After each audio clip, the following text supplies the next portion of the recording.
Assalamualaikum warahmatullahi wabarakatuh. Halo dulur arsip bayangan. Kita berjumpa lagi ya. Kali ini arsip bayangan akan kembali menceritakan tentang pelaku pesugihan.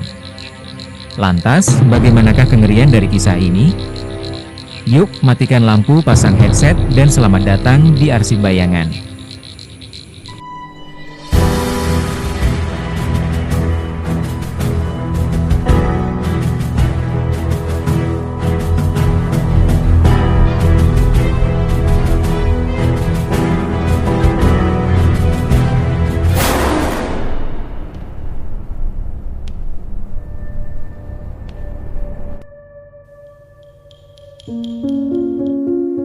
Suatu hari, di sebuah desa yang dikelilingi bukit dan hutan jati yang lebat, hiduplah seorang pemuda bernama Slamet.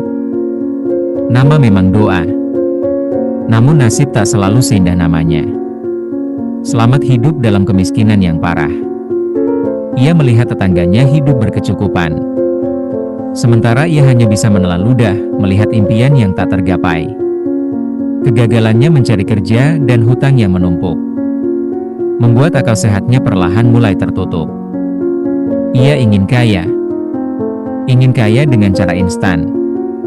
Dari mulut ke mulut, terdengarlah kabar tentang seorang mbah dukun yang tinggal di ujung desa. Dikenal bisa membuka jalan rezeki melalui jalan yang gelap. Tanpa pikir panjang, di tengah malam yang pekat, Slamet memberanikan diri mendatangi gubuk reot sang dukun. "Kau benar-benar ingin kaya, Le?" tanya mbah dukun itu dengan suara serak. Matanya tajam menatap Slamet. "Benar, Mbah. Apapun syaratnya saya sanggup. Asal saya bisa jadi orang kaya," jawab Slamet dengan nafsu yang membara. Mbah dukun tersenyum miring. "Baiklah. Jalannya adalah pesugihan. Kau harus pergi ke Sendang Biru, sebuah kolam alami di tengah hutan belantara sana. Di sana, kau akan meminta kekayaan pada penjaga alam. Tapi ingat, syaratnya berat. Kau harus mempersembahkan sesuatu yang berharga, dan kau harus mau menjadi pengabdi mereka selama setahun penuh." Slamet tak peduli. Baginya setahun berlalu cepat, asalkan nanti bisa hidup mewah.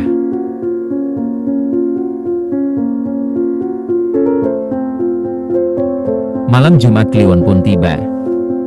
Dengan bekal sesajen dan mantra yang dirapalkan, Slamet berjalan sendirian menuju Sendang Biru. Suasana hutan begitu mencekam. Suara jangkrik berganti menjadi desiran angin yang berbisik seperti nama manusia. Akhirnya ia sampai. Air sendang itu berwarna hitam pekat tenang, namun terasa mengancam. Ia membakar kemenyan dan mengucapkan mantra yang diberikan.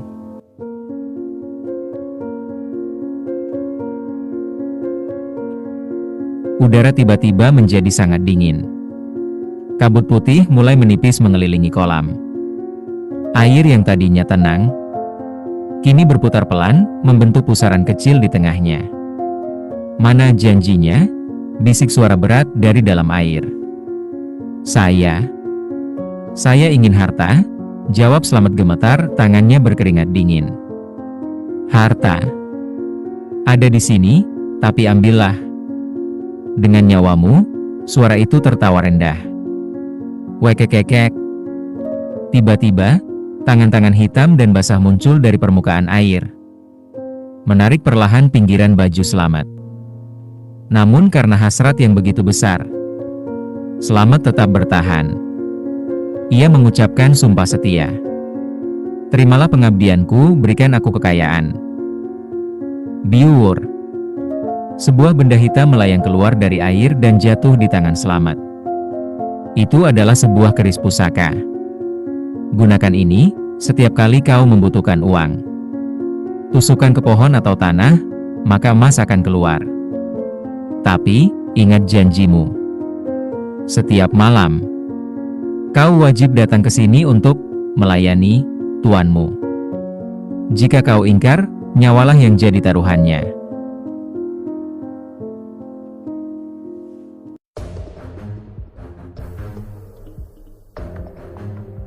Sejak hari itu, hidup Slamet berubah drastis. Ia menjadi orang terkaya di desa itu. Rumah megah, mobil mewah. Segala keinginannya terpenuhi. Namun, kebahagiaan itu tidak membawa ketenangan. Setiap malam pukul 12, tubuh Slamet terasa seperti terbakar. Ada kekuatan tak kasat mata yang menyeretnya keluar rumah. Menuntun kakinya berjalan mati, menuju Sendang Biru. Di sana, kengerian sesungguhnya dimulai. Slamet tidak lagi melihat dirinya sebagai manusia.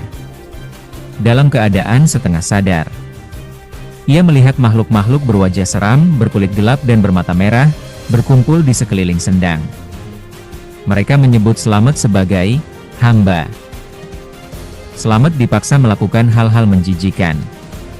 Meminum air sendang yang rasanya seperti darah kental. Menari mengelilingi kolam diiringi nyanyian kuno yang menusuk tulang. Hingga menjadi budak bagi para penunggu itu. Tubuhnya kurus kering, matanya cekung, namun kekayaannya terus bertambah. Ia seperti mayat hidup yang berjalan di siang hari. Dan hantu yang merayap di malam hari. Waktu terus berlalu. 1 tahun hampir usai. Slamet merasa ia sudah memenuhi kontraknya. Ia berniat mengembalikan keris itu dan berhenti total. Ia ingin hidup normal kembali. Malam terakhir, Slamet kembali ke Sendang Biru. Namun malam ini berbeda. Langit gelap gulita, tak ada satupun bintang. Suasana terasa jauh lebih berat dari biasanya. "Embah, Tuan, saya datang. Masa pengabdian saya sudah selesai. Ini kerisnya. Saya kembalikan," ujar Slamet dengan tangan gemetar. Tiba-tiba, air sendang mendidih tanpa api. "Hai hamba kecil," suara itu menggelegar, membuat tanah bergetar. "Kau kira kontrak ini hanya untuk setahun?" Slamet terperanjat. "Tapi, Embah Dukun bilang setahun." "Embah Dukun itu hanya perantara. Kau sudah memberi janji seumur hidup kepada kami. Darah dan tubuhmu sudah milik kami." Dari dalam air, muncullah sesosok makhluk tinggi besar, wajahnya hancur. Mulutnya menganga lebar hingga ke telinga. Dengan gigi-gigi tajam berkarat. "Kau akan menjadi pengabdi selamanya. Kau tidak boleh pergi." Slamet menjerit ketakutan. Ia mencoba lari. Tapi kakinya seolah terpaku di tanah. Tangan-tangan menjalar dari tanah. Memegang kakinya, menariknya perlahan. Mendekat ke pinggir air. "Tidak. Lepaskan saya. Aku ingin pulang," teriaknya putus asa. Namun teriakan itu sia-sia. Makhluk itu tertawa lebar. "Hahaha. Menyeramkan." Perlahan, tubuh Slamet diseret masuk ke dalam air yang hitam pekat itu. Ia merasakan dingin yang membekukan nyawa. Dan cengkaman kuat yang tak bisa dilepaskan. Biur. Air kembali tenang. Hening. Keesokan harinya, orang-orang desa mencari Slamet. Ia hilang tanpa jejak. Rumah megahnya kini kosong berdebu. Dan terasa sangat dingin meski siang hari bolong. Namun, warga sekitar sering melihat penampakan.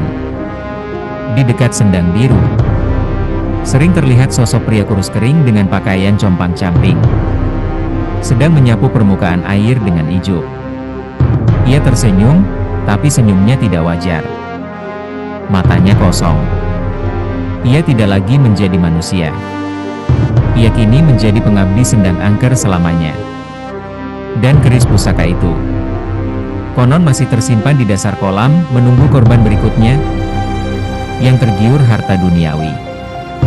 Demikianlah kisah kita malam ini. Ingatlah dulur, rezeki sudah ada yang mengatur. Jangan sampai karena ingin cepat kaya, kau justru menjual nyawa dan agama pada yang bukan haknya. Hati-hati. Jika mendengar suara air beriak di tempat yang sepi, Mungkin saja dia sedang menyapu. Sampai jumpa di kisah berikutnya. Wassalamualaikum warahmatullahi wabarakatuh.